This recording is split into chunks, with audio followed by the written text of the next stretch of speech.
WhatsApp is one of the most popular mobile messaging services out there. Instead of sending text messages, the app allows you to send free online messages over the phone.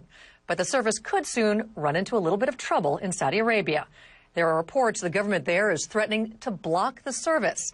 Our Samuel Berg is following the story and joins us with the details. Samuel, it's not just WhatsApp.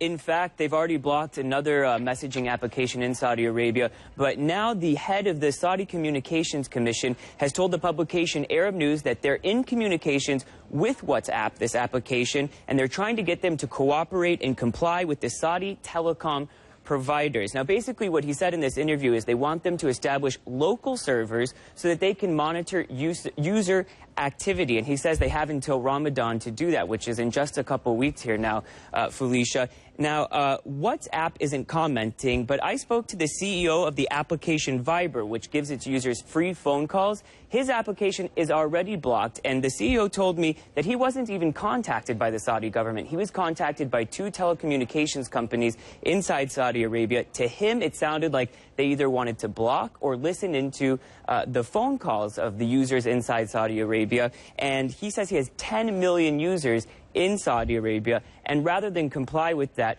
he decided that he's going to try and now work around that block. But his application is blocked at this point in time. And for a little bit of history, Felicia, BlackBerry was in a similar situation just a couple of years ago, and Saudi officials have always maintained that BlackBerry complied with their regulations.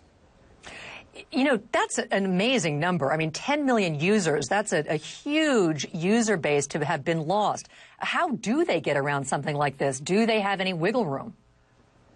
Look, I think it's going to be very difficult. I haven't heard of an application that's been able to get around it. But of course, it's just a war of technology. Who has the better technology, the Saudi government, or is it this application Viber that has the better technology? But to me, Felicia, I think one of the most interesting things in all of this is who are the people who are affected by this?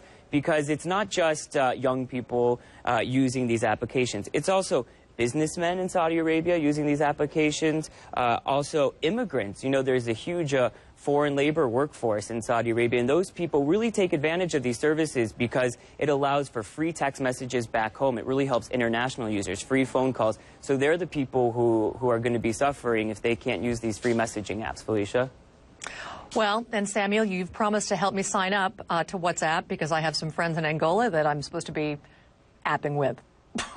Yep, as soon as the show finishes, we're going up to tech support and we're going to get it installed. It's really great for international users because, you know, text messaging from the United States to Angola can be very costly. Absolutely. Thank you, Samuel.